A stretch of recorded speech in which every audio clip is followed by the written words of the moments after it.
Ushuaia, Argentina. Ushuaia is the southernmost city on the globe, Kara said. She'd done a ton of research on the plane. It's the main jumping off point for Antarctica, even though that means you have to go through Drake Passage, the most treacherous water in the world. It's this bottleneck at the tip of South America around Cape Horn. Ships used to founder and sink there, and it's still notoriously dangerous. Look at it this way. It can't be worse than Halifax Harbor in a dinghy, Dan said. Hamilton nudged Dan. Good one. Kara had known Hamilton Holt for as long as the others, but she was always grateful for his cheerfulness. They had flown to the bottom of the world, and they all felt like zombies with duffel bags. Their bags were stuffed with fleece, boots, and waterproof gear they'd purchased locally in hopes they'd be able to get aboard. They'd taken off from Halifax in a snowstorm, and flown all night with a blurred stopover in Chile. And Hamilton had woken up momentarily, heard the word chili, and mumbled, "I like mine with onions." The gang hadn't let him forget it. "Thanks, onions," Dan said. "We have 2.5 days before disaster strikes," Kara said. "Must you keep repeating the deadline?" Ian asked. "Yes," Kara said. Ian hadn't been cool and distant since last night. Kara had concluded that he was an idiot. Even though he'd been incredibly brave, he'd also brushed her off when she'd been concerned about him. Just when she tried to show him she cared, he got all stiff and Brit-fuff-fuff. So, she was going to play it cool with Ian. Cabra, keep her head and wait for her heart to catch up. "Well, we're finally pointed in the right direction," Amy said. "As far south as you can get." "This wasn't what I thought Argentina would look like," Hamilton said. "I was hoping to see horses galloping across the pampas, even though I'm not sure what pampas even are." "Grasslands," Kara said, "and they're a bit farther north." Kara liked this bustling small city that curled around a deep blue harbor. The city was cupped by snowy mountain peaks. It was chilly and sunny, with colorful flowers blooming in windowsills and planted in grassy squares.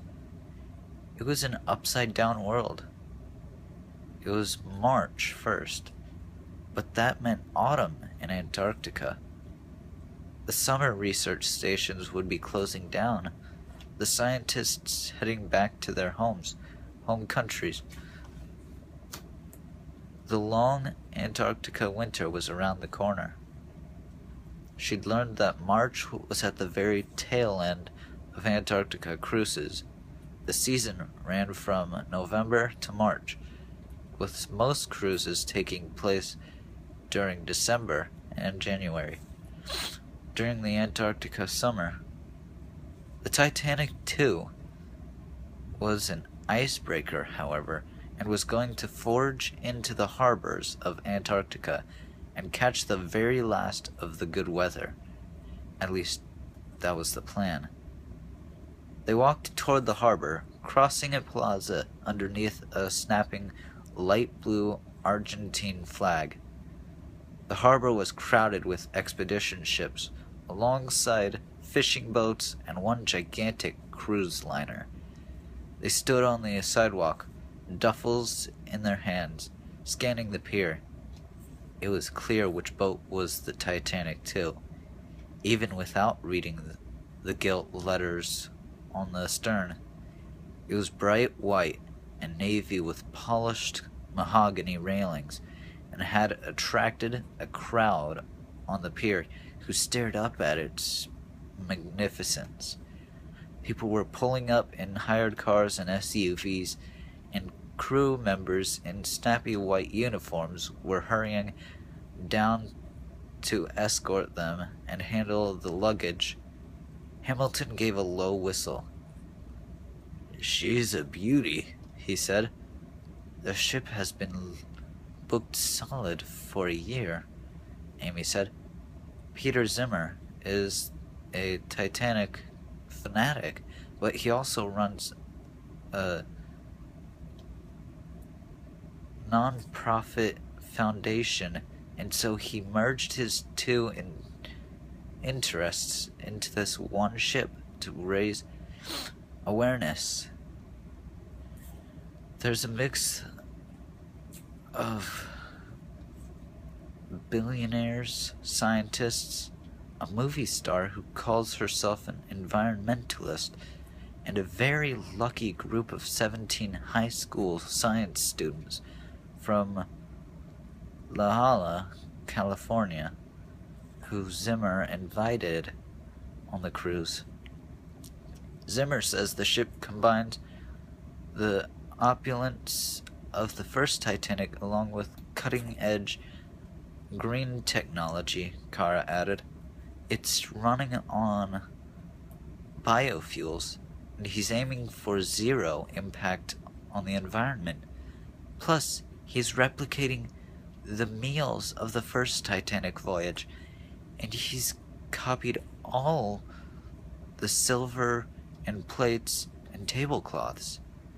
Ian glanced over at the photographers clustered at the foot of the gangway. "No journalists once they get underway," he noted. "But they're to be given a tour of the ship while in port. That might give us a chance to sneak aboard, but they'll most likely be checking credentials very closely." "So we don't have a plan," Dan said. "Not until we scope it out," Amy answered. "How many passengers?" she asked Kara. "About 100, Kara said, "plus crew. Considerably less than the Titanic. It was the largest ship in the world at the time. There were about 2,000 passengers and crew, I think. Less than half survived." 713 survivors, Dan said, because he was cursed with having random facts embedded in his brain forever. That means about 30% survived. They had enough lifeboats for only half, and many of them didn't make it on. Some lifeboats weren't even full. At first, they were afraid to lower them and thought they might split if they were at capacity. It was just stupid. The captain kept the ship at full power, even though there were icebergs in the vicinity, Amy said. It was common practice. Nobody thought an iceberg could sink a ship. The ship was the most expensive ever built and believed to be unsinkable. It had 16 watertight compartments that could be sealed off, Dan said. It could survive 4 being disabled. The iceberg destroyed 5. The unsinkable became sinkable, Amy said. The same reliance on technology that this Titanic has, Ian said.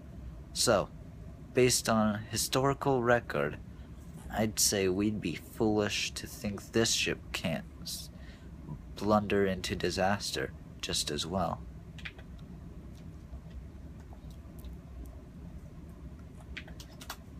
Amy gazed out at the sea. It was such an unbelievable tragedy at the time. The ship took almost 3 hours to sink. That's a lot of time for people to know that they were facing death. The husbands had to say goodbye to their wives and children and send them into lifeboats. And of course, the first-class passengers got a crack at the lifeboats first. So all those third-class passengers and crew knew they were going to drown. There were 1,000 people still aboard when the ship went down. Kara shivered.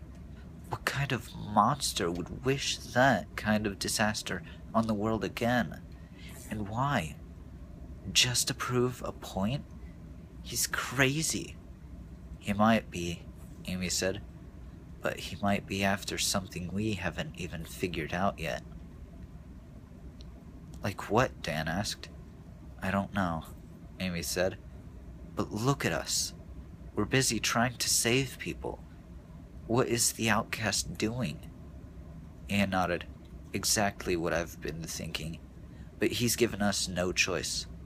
We have to keep going. Kara nodded. We can't let it happen again. If the Titanic 2 sinks, prominent scientists will go down with it. The science of climate change will be set back for decades. Plus, the world's foremost authorities on emperor penguins, volcanology, meteorites, and seals, not to mention the president's advisor on the environment and a winner of the Nobel Peace Prize, Ian said, and the star of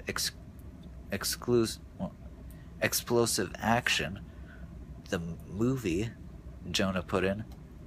Hey, just saying. It's the maiden voyage. Bob.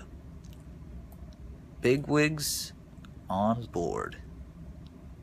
And 17 science nerds, Hamilton added as the high school students walked by, talking excitedly and pointing. They fell silent as they watched the students. Kara felt something happen in her chest, and then her throat, which meant she was about to humiliate herself by tearing up. She had been trained not to cry by her father, who used to make a clown face and say, "Look at the it'll cry baby," while her brother Galt jeered at her. No, she didn't cry. Not ever. It was just that they looked so excited and happy. She couldn't get the image of passengers on the original Titanic out of her head, standing on a freezing deck while it slanted underneath their feet, and the crowds frantically looked for places in lifeboats that weren't there. She looked around at the gang. She saw the same thoughts flickering on their faces. She trusted this group. She'd seen them in action. So, no way would this ship go down.